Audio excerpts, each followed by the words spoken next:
Vamos abrir então a palavra do nosso Deus, Evangelho de João, capítulo 4. Nós vamos ler do versículo 43 em diante, até o final deste capítulo.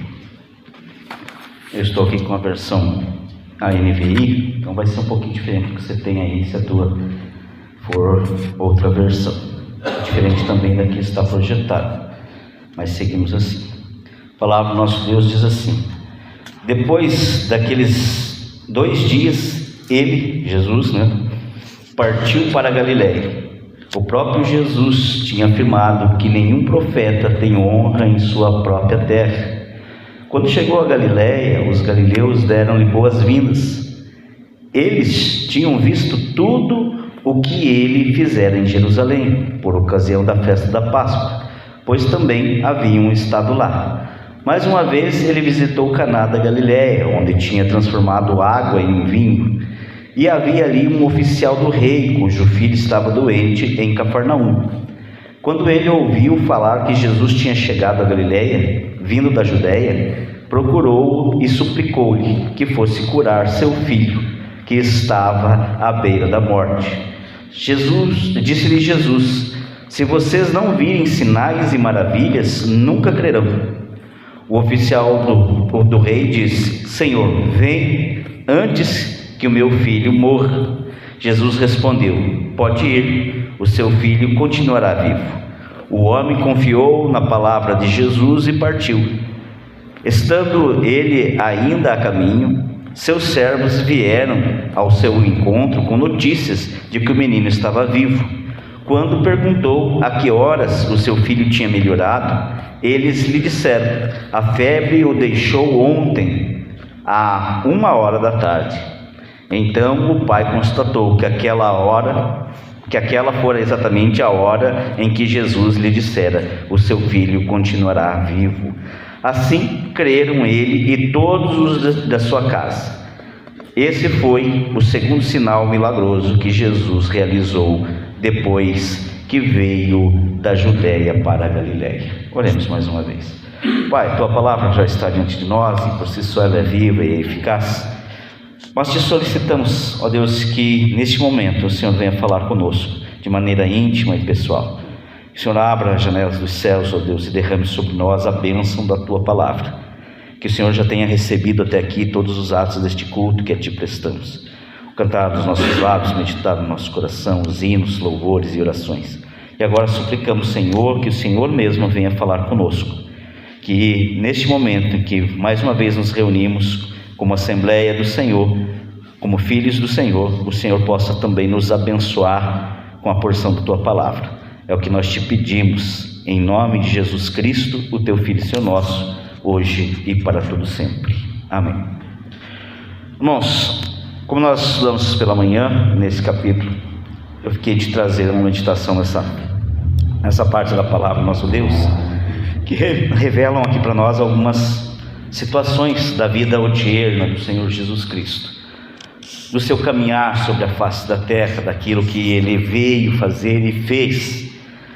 E nós começamos olhando para o texto. Hoje quero levar a toada da palavra um tanto quanto diferente daquilo que nós estamos acostumados, com aquelas métricas, pontos 1, 2, 3, vamos passar por isso, mas não exatamente como nós estamos acostumados, Olhando para esse texto, nós vamos começar a analisar o que Jesus estava fazendo. Veja que esse capítulo 4, ele começa ali com a conversa com aquela mulher samaritana, como nós estamos estudando também na escola dominical. A mulher que veio tirar água do poço, que era mais uma das pecadoras que teve encontro com o Senhor Jesus. A mulher cujo texto de João vai dizer que era necessário o Senhor Jesus ir até a Samaria, quando normalmente os judeus não passavam ali pela Samaria, optavam por passar até mesmo por terras gentílicas de outros povos, caminhavam muito mais para não passar dentro da Samaria, porque havia ali a rixa entre eles. Desde os escritos do Antigo Testamento nós vemos isso, quando o reino foi dividido, quando então o povo, que agora é chamado de samaritano, acabou ali tendo uma mistura com outros povos, uma mistura política, uma mistura cultural, e então os judeus não se davam muito bem com esse povo. e por isso não passavam na Samaria. Mas o Senhor Jesus quis ir até lá, e foi e encontra essa mulher, e ali ele fala da vida dela. Ela aceita a mensagem do Senhor Jesus, crê no Senhor Jesus, anuncia o Senhor Jesus aos samaritanos, e eles vêm até o encontro do Senhor Jesus. E no finalzinho deste capítulo, nós encontramos agora Jesus já voltando da Judéia para a Galileia, onde ele havia operado o primeiro sinal, o primeiro milagre. E agora é o que João vai, segundo os escritos de muitos estudiosos, operar o segundo milagre registrado no Evangelho de João. Então o texto começa para nós dizendo que depois daqueles dias, aqui nessa versão diz, depois de 2 dias, ele partiu de volta para a Galileia. Então ele volta ao local onde ele havia operado o primeiro milagre, e ele volta agora para realizar o segundo milagre. E neste ínterim, o texto vai dizer para nós que quando ele vem para a Galileia, ele tem um motivo. O texto diz para nós: o próprio Jesus tinha afirmado que nenhum profeta tem honra em sua própria terra, nenhum profeta é honrado na sua própria terra. E aqui a gente começa a aprender as primeiras coisas com o texto, nesse começo dessa perícope. Então quero, aqueles que estão anotando, a primeira coisa que nós vamos registrar aqui é que os milagres de Jesus são o extraordinário no ordinário.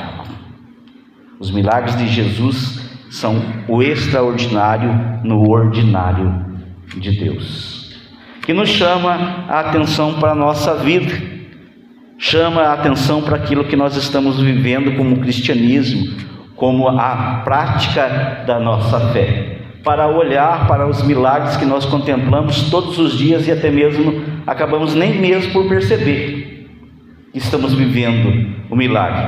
E sabe por quê? Porque nós nos acostumamos com aquilo que nós temos todo dia e acabamos enjoando muitas vezes daquilo que nós temos todo dia.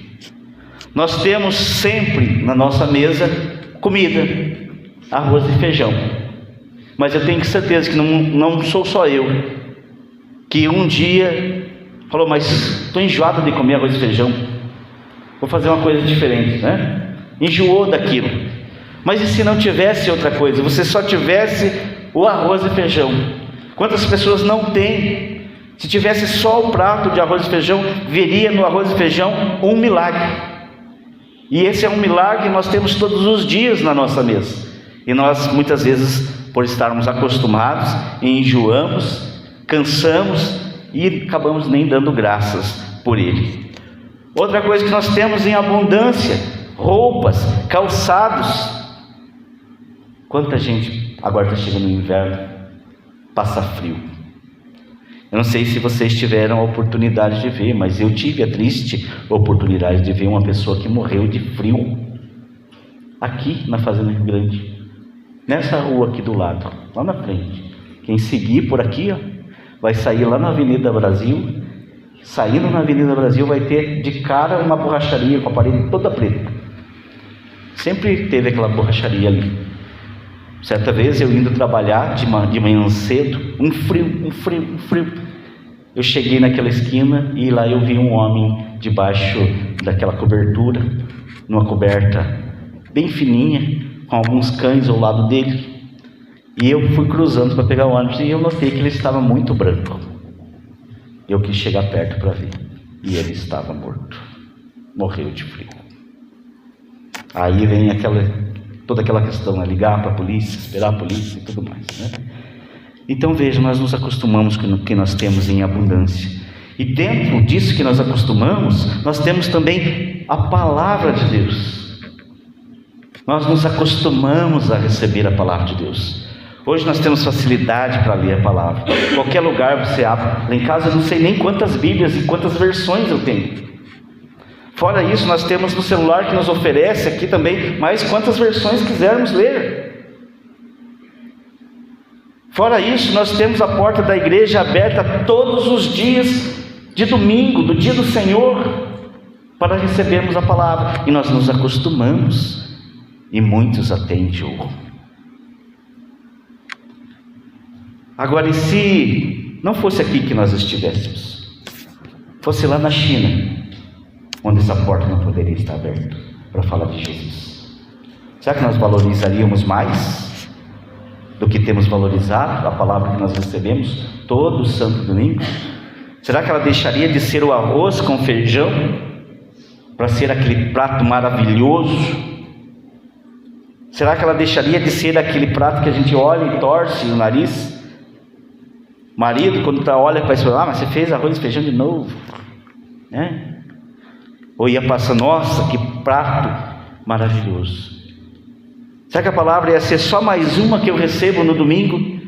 Ou ia ser, eu valorizo essa palavra porque ela é a melhor de Deus para mim hoje, e essa eu não vou ter mais, amanhã será outra, essa já passou. E se nós não estivéssemos aqui, mas estivéssemos na Coreia do Norte, onde não podemos falar de Jesus, onde não podemos orar a Jesus, nos acostumamos com as facilidades e acabamos por menosprezar. Isso é um milagre de Deus todos os dias na nossa vida. Nos acostumamos com a oração. A qualquer hora eu posso orar, a qualquer minuto, em qualquer lugar. E muitas vezes não damos o devido valor à palavra de oração, porque nos acostumamos. Nos acostumamos com a Santa Ceia. O pastor uma vez queria fazer Santa Ceia todo domingo, assim é exemplo do que queria também João Calvino. O conselho daquela igreja disse: não, pastor, nós vamos banalizar a Santa Ceia fazendo isso. Mas o banalizar não está na constância, naquilo que se repete todos os dias. Banalizar está na raiz que está no nosso coração. Sentimos falta só daquilo que perdemos. E os irmãos são prova disso. Quando nós fechamos a igreja, muitos sentiram falta. Do que você sente falta, meu irmão? De poder estar aí, de ouvir a palavra, de abraçar, de chorar, de contar para o outro as minhas dores, das minhas alegrias também. E se fosse de nós tirado o direito de ter a palavra aqui no nosso país, certamente muita gente ia sentir falta. Outros que não tiveram tempo, ou, aliás, tiveram todo o tempo para ler ela e nunca leram, talvez sentindo-se ameaçados de Jesus voltar, e ele não conhecia a sua própria palavra, iam orar a Deus para ter a palavra de Deus. O que eu quero olhar para esse texto é que Jesus disse que ele não foi honrado na própria terra, porque ele era só mais um. Ele era só mais um judeu para eles. Talvez mais um profeta para alguns. Para muito poucos ele era o Messias. E será que muitas vezes nós não agimos como eles? Jesus não era honrado na sua própria terra. Nós nos chamamos cristãos, igreja cristã, igreja reformada. Será que Jesus está sendo honrado por nós? Será que nós não estamos desonrando Ele por não ver o seu extraordinário no ordinário? É tão bom ter esse ordinário todos os dias. É tão bom, você já parou para pensar? É tão bom você levantar pela manhã, ter o trabalho para ir, o sustento todo dia. É tão bom você sentar à mesa todo dia, tendo a certeza que ali será servida a boa comida. É tão bom, às vezes a gente reclama, né? A gente está conversando com a Melina, se acabar o gás, né? Ninguém gosta, né, Gisele? Que acaba o gás, tem que ir buscar o gás, né? Às vezes você põe a mão assim no casaco, antigamente era 50, agora é 100, né? Põe lá, tem 100 conto. Tem 100 conto para passar o fim de semana. De repente você olha lá, a esposa, acabou o gás, né?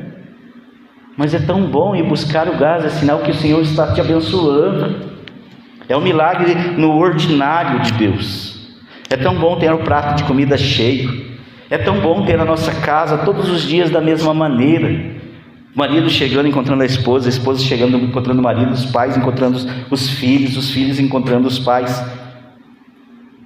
Chegará um dia que isso não vai acontecer mais. Um dia nós vamos chegar em casa e não vamos encontrar a esposa.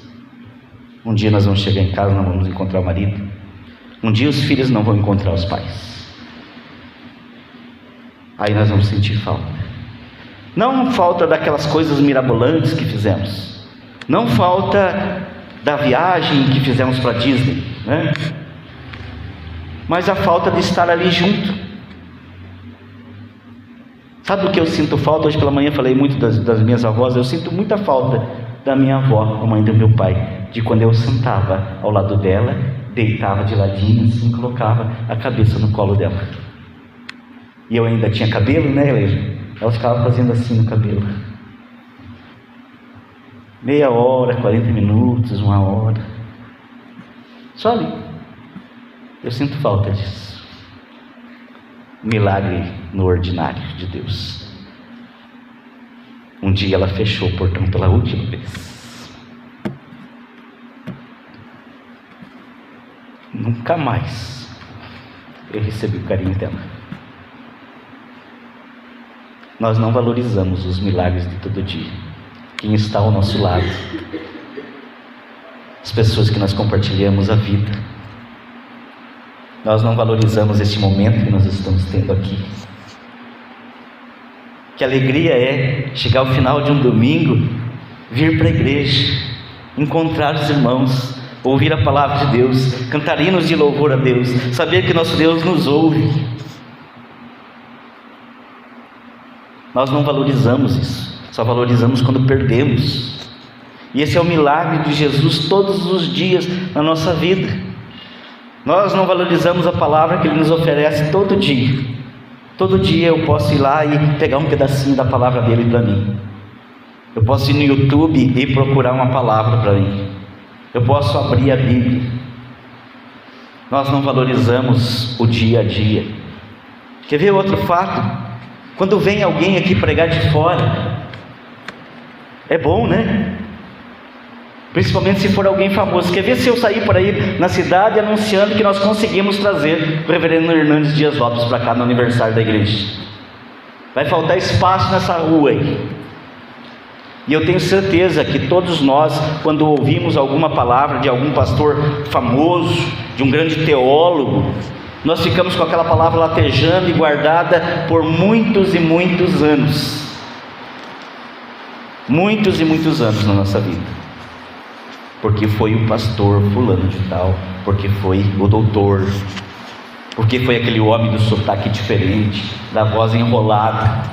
E não valorizamos a palavra que nós recebemos todo santo domingo, vindo da boca de Deus. O reverendo Eliseu uma vez comentava conosco no encontro dos pastores, né? Ele falava assim: um dia convidei um pastor, ele foi lá na minha igreja e pregou, depois veio um irmão assim, me abraçou e falou: que palavra maravilhosa, né, pastor, que esse pastor que o senhor convidou trouxe. E ele disse assim: eu fiquei me perguntando, mas será que não é isso que eu tenho falado todo domingo? Será que eu não tenho pregado da mesma maneira? Eu não tenho anunciado o mesmo Jesus? Eu não tenho apontado os nossos pecados da mesma maneira? Nós não valorizamos aquilo que nós temos, porque temos em abundância. É bom comer a mesma coisa, é bom comer a mesma comida, é bom ter as mesmas pessoas do nosso lado, é bom irmos aos mesmos lugares. Claro que é bom conhecer coisas diferentes, sim, é maravilhoso, mas aprender a valorizar aquilo que é nosso, que Deus nos deu, que Deus escolheu para nós. Os filhos que Ele falou vão ser seus filhos, os pais que Ele falou vão ser seus pais, a igreja que Ele falou é sua igreja. Os irmãos que estão ao teu lado são seus irmãos, o seu pastor, o seu presbítero. De outra sorte, nós olhamos nesse extraordinário enquanto nós confundimos muitas vezes as coisas, né? Aqui o texto diz que Jesus não foi honrado na própria terra dele, e ele não tem sido muitas vezes honrado dentro da igreja por seus filhos. De outra sorte, nós vemos muitos homens querendo ser honrados, muitos homens querendo ter títulos.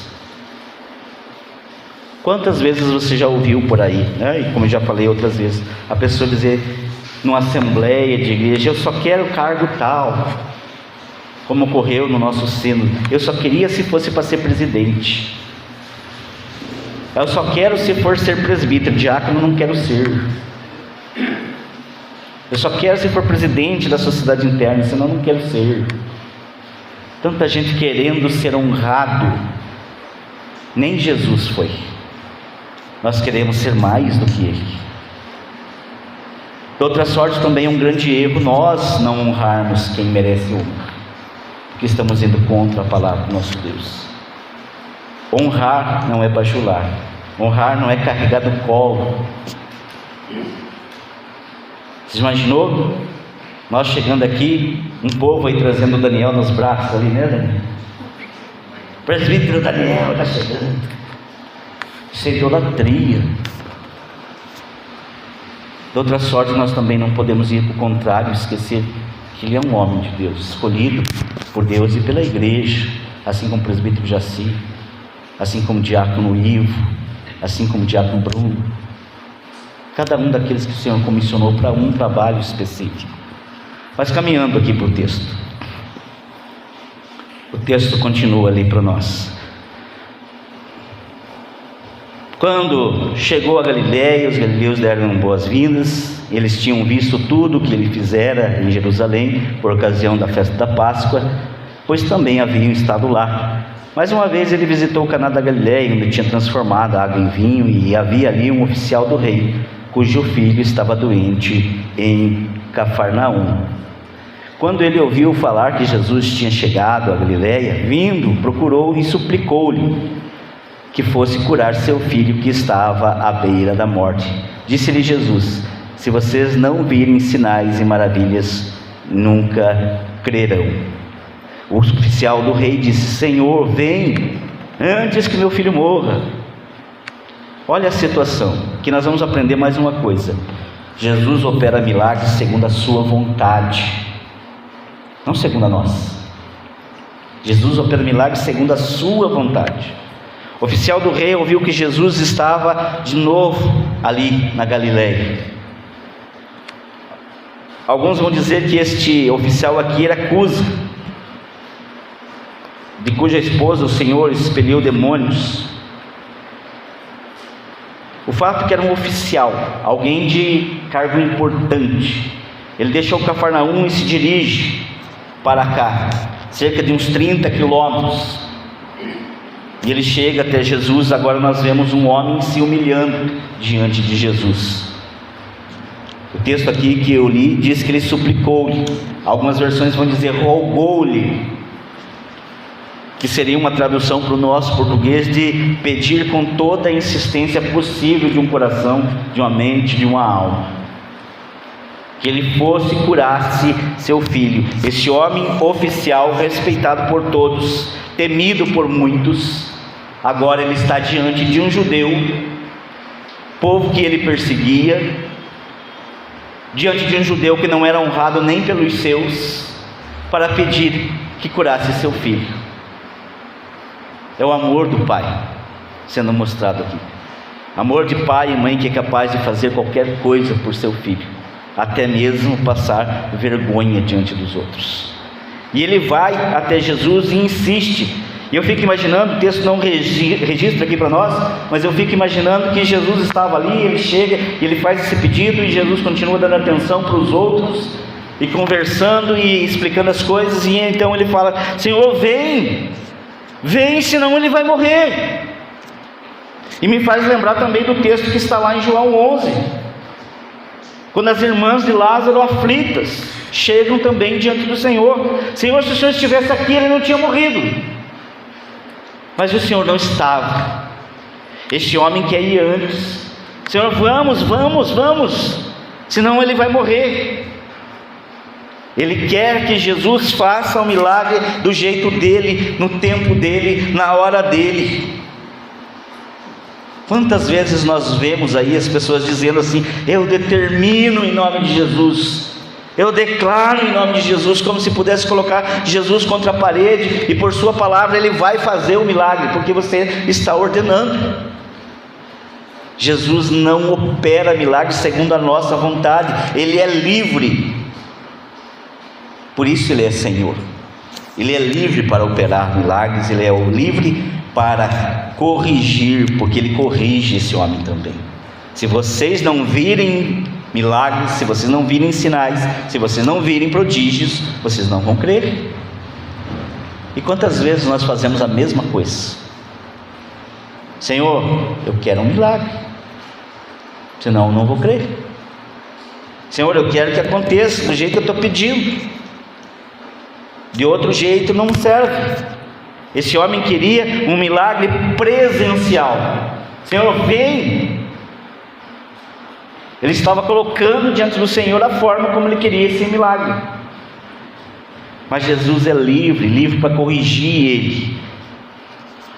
E aqui vem mais um ensino para nós, dentro desse contexto. Como cristãos, principalmente como lideranças, nós precisamos ser livres. Livres para amar como Jesus amou, mas livres também para corrigir como Jesus corrigia. Livres para ensinar como Jesus ensinava. Não por constrangimento, mas por autoridade. Não vamos constranger as pessoas por aquilo que nós somos. Títulos para nós, até no começo, antes do culto, nós conversávamos. Nós não somos ninguém, nada.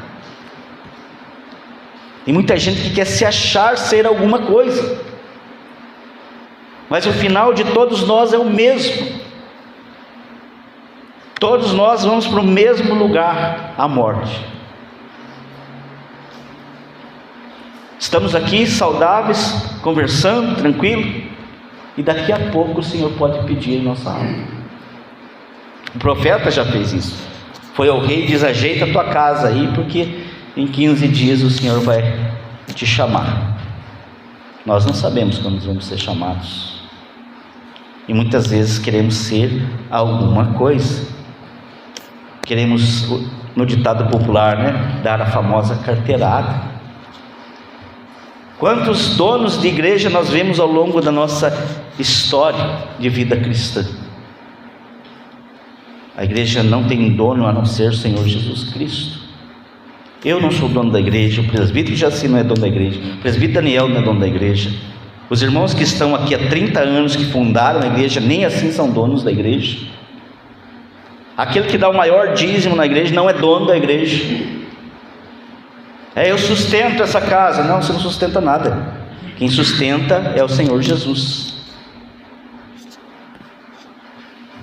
Eu sustento o pastor. Você não sustenta nada. Que a hora do Senhor tocar nas tuas finanças, você não vai sustentar nem você mesmo. O apóstolo Paulo já dizia: eu tenho todo o direito de ser sustentado pela igreja, mas eu não quero ser pesado, então eu vou fazer outra coisa, mas por minha escolha, porque direito eu tenho, mas não quero ser pesado. Quantos nós vemos por aí que querem ter direito? Eu sustento. Conta a história que Spurgeon certa vez foi pregar numa comunidade, numa congregação na qual ele não era pastor, tinha sido convidado. E chegando lá, naquela conversinha antes do culto, o pastor falou: meu irmão, só te falar uma coisa, tem 3 irmãos aqui, eles têm problema com a bebida, eles volta e meia se embriagam, mas eles dão muito dinheiro para a igreja. Se não fosse esses 3, a gente não tinha como pagar as contas. Aí ele falou: não, pastor, vai ficar tranquilo. Quando ele subiu o púlpito, ele olhou para os 3 e falou, não claro com essas palavras, mas mais ou menos assim: vocês 3 gordo beberrão, se convertam, vocês vão para o inferno. O que aconteceu com a igreja a gente não sabe depois, mas certamente não foi a igreja por fim, porque aqueles 3 sustentavam ela financeiramente, Mas vamos andando aqui. Então, primeiro, os milagres de Deus acontecem no ordinário. É o extraordinário no ordinário de Deus. Jesus opera milagres segundo a sua vontade e não a nossa.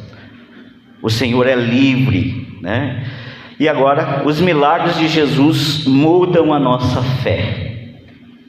Esse homem chega impondo para Jesus: vem, Senhor, vem. Não dá para ser um milagre online. A minha internet não é boa. né, mulher, como a gente vinha falando, né? E a internet aqui é discada, né, Daniel? Lembra do discado, né? 256 kbps por segundo. Eu não tenho banda larga, eu não tenho internet do Elon Musk. O senhor precisa ir lá. Essa era a fé dele. Ele queria ver o Senhor fazer o milagre. Afinal de contas, Jesus já tinha feito um milagre. Um monte de gente viu, era água, virou vinho, era melhor que o vinho que tinha. Agora o senhor vai lá em casa e faz a mesma coisa, faz um milagre. Mas o milagre de Jesus muda a nossa fé. O oficial do Senhor, o oficial do rei queria que o Senhor fosse lá. Mas Jesus, no versículo 50, vai dizer ali para nós: pode ir, o seu filho continuará vivo. O homem confiou na palavra de Jesus e partiu. Jesus mudou a fé dele. Os milagres de Jesus mudam nossa fé. Nós precisamos prestar atenção nesses milagres que Jesus faz conosco todos os dias. E muitas vezes faz nas nossas vidas, quando nós passamos por lutas, por tribulações, por problemas, por dificuldades. Mas se eu perguntasse aqui para os irmãos: quem quer ter tribulação? Ninguém ia querer.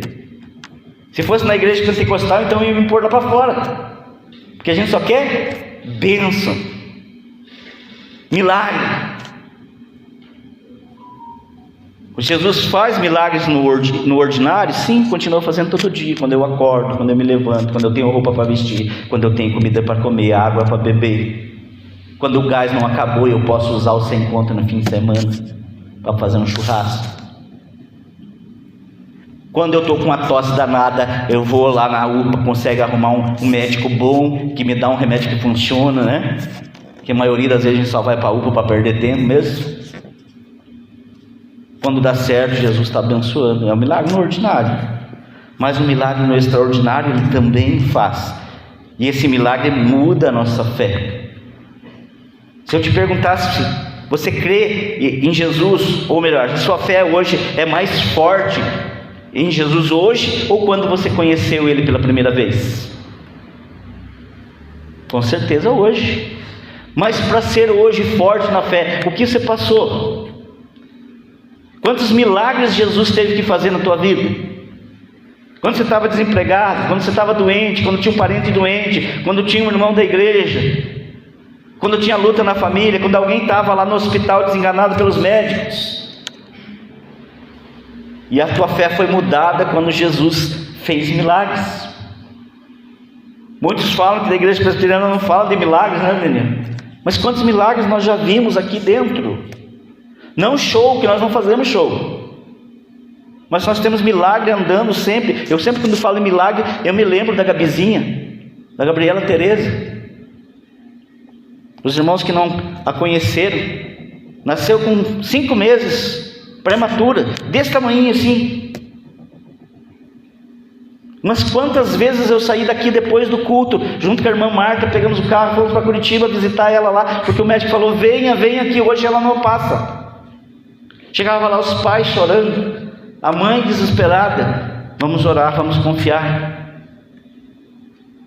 1 ano e acho que 2 meses no hospital, 1 ano e 1 mês, uma coisa assim no hospital. Perdemos as contas de quantas vezes os médicos falaram: pode vir que ela não passa. Irmãs que tomaram injeção aí quando estava grávida, que os médicos falavam: vai abortar. A criança está aí, viva, forte, hoje adolescente. E quantos outros milagres nós vimos para mudar a nossa fé, para fortalecer a nossa fé. Não que o Senhor careça disso. Ele faz o milagre quando Ele quer, da forma que Ele quer, do jeito que Ele quer, como Ele quer. Mas muitas vezes Ele usa disso para fortalecer a nossa fé. Como que eu vou ter uma fé fortalecida se eu não passo pelas lutas, se eu não passo pelo deserto? Eu vou ficar só imaginando como é fé? Como deve ser receber um milagre de Jesus? Como deve ser sentir a presença de Jesus nessa minha dor? Como é sentir a presença de Jesus nessa dificuldade, nessa tribulação?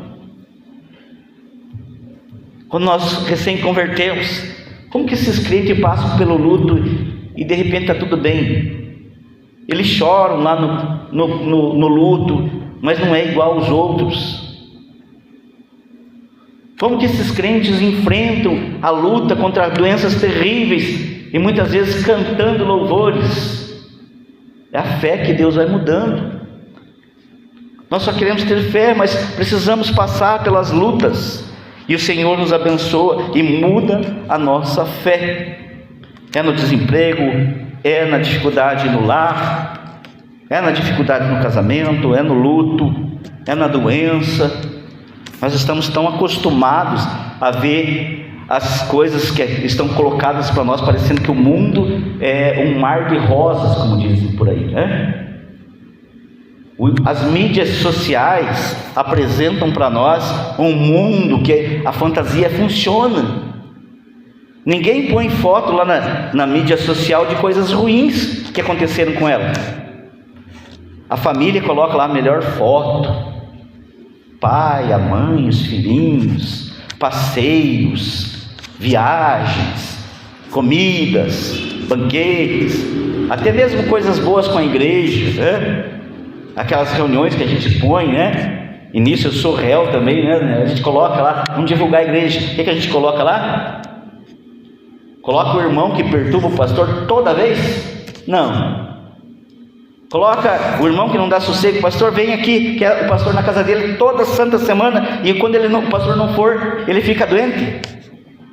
Aquela ovelhinha que só quer ser carregada no colo. Nem Jesus foi honrado na sua terra. Tem crente que quer ser honrado todo santo dia na sua casa, com a presença dos oficiais da igreja.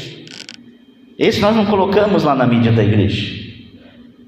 O irmão que está doente, nós não colocamos. A família que está em dificuldade, nós não colocamos, até porque seria uma falta de bom senso fazer isso, né? O que a gente põe? A igreja perfeita.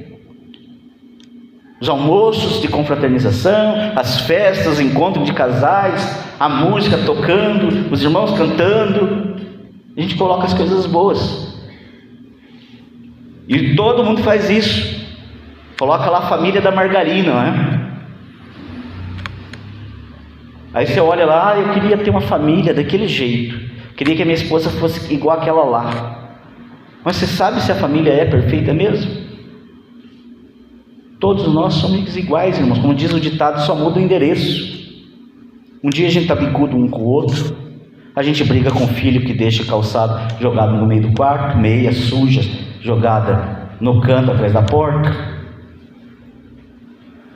A gente briga com o filho que não faz lição. O marido briga com a esposa briga com o marido. Discute, depois passa um tempo, os dois se acham dois bobos e brigar por coisa inútil, né? Passamos dificuldades financeiras, ficamos doentes. Até esse texto aqui mostra uma coisa para nós: a doença, ela não tem classe social. Aqui é o oficial do rei, um alto escalão, assim como a pandemia mostrou para nós. Milionários morreram por falta daquilo que Jesus dá de graça para nós, que é o ar, o oxigênio. Então a família perfeita, a igreja perfeita, o irmão perfeito, não tem. E a gente fica se espelhando naquilo que a gente vê na internet, querendo isso para nós. Aquele ditado, a grama do vizinho é sempre mais verde. Cadê o ordinário de Jesus sendo valorizado na nossa vida? Mas para finalizar, Jesus mudou então a fé dele, porque o texto diz para nós que ele confiou no Senhor Jesus. Agora ele não precisou mais ver. Ele queria que o Senhor fosse lá para ele ver Jesus curando. Mas Jesus falou: pode ir, teu filho vai continuar vivo. Ele confiou no Senhor Jesus. Jesus mudou a fé dele de uma fé visual para uma fé contemplada na palavra de Jesus. A palavra de Jesus bastou para ele. E tanto bastou que agora a gente aprende o item 4 aqui e último. Há descanso para quem crê em Jesus. O homem descansou, ele foi embora.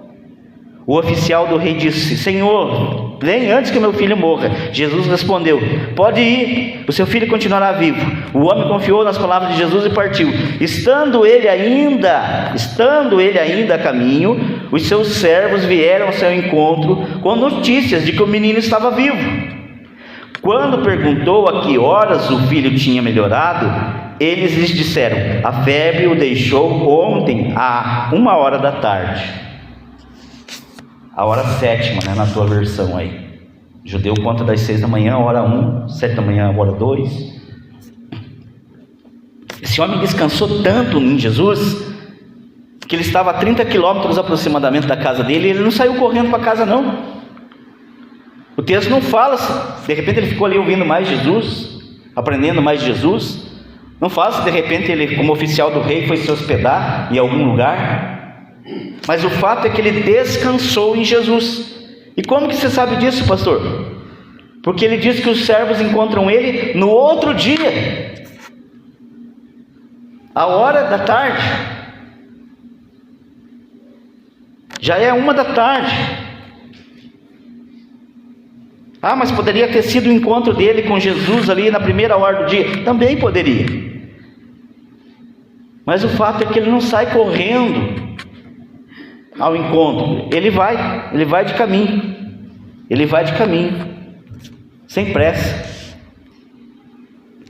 Mas o texto está dizendo para nós aqui, ontem. Não quer dizer que ele conversou com Jesus ontem. Não é hoje. Jesus falou: pode ir que teu filho vive. E ele some da história aqui. Agora vai aparecer no dia seguinte. Ontem, à 1 da tarde, o teu filho foi curado. Ele havia descansado em Jesus. Tanto que agora ele está indo para casa, tranquilo, calmo, sereno e tranquilo, né? Descansa no Senhor. Eu não sei qual que é a tua luta, a tua tribulação, a tua dificuldade, mas descansa no Senhor, porque Ele vai fazer conforme a sua vontade, conforme o seu querer, no tempo dEle, na vontade dEle, no querer dEle, não na nossa vontade. E é um desafio para nós nos dias atuais descansar em Deus, porque tudo é muito rápido, porque nós estamos sendo tomados pela ansiedade do dia a dia. Não vencemos o próprio dia, trazemos os males do dia seguinte para o dia de hoje. Descansar no Senhor. Não andeis ansiosos por coisa alguma. Toda ansiedade deve ser lançada ao Senhor, porque Ele tem cuidado de vós. Nós queremos resolver as coisas como esse homem. Senhor, é agora, vamos, apure, caminha, vamos. Eu vou até mandar trazer um cavalo aqui para levar o senhor. Tenho pressa. Mas, senhor, calma. Pode ir, teu filho está curado. E quantas vezes nós fazemos isso com Jesus também?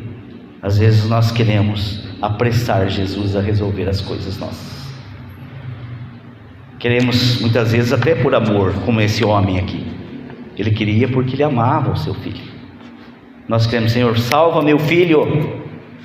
Eu quero ver ele salvo em teu sangue, remido no teu sangue antes que eu morra. E às vezes Jesus não vai dar isso para nós. Um semeia, o outro rega, o outro colhe. Às vezes Deus nos dá a graça de ver tudo isso, nem sempre. Eu amo essa pessoa, eu quero ela salva. Então ora, se Deus te der a graça, você vai ver ela salva.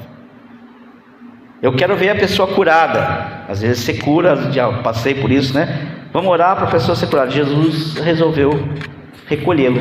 Por que Jesus não curou? A gente orou tanto, porque não era da vontade dele. Ela está curada agora, para toda a eternidade. Então, descansar no Senhor, na palavra dele, na mensagem dele, no ide dele. Se ele falar vá. Se ele falar descanse nele. que a palavra do Senhor possa habitar no teu coração e que esses ensinos fiquem latejando aí nos teus ouvidos. Os milagres de Jesus acontecem extraordinariamente no ordinário de todo dia. Os milagres de Jesus acontecem segundo a vontade dele, não a nossa. O Senhor é livre para fazer os seus milagres. Os milagres de Jesus mudam a nossa fé e há descanso para quem crê em Jesus.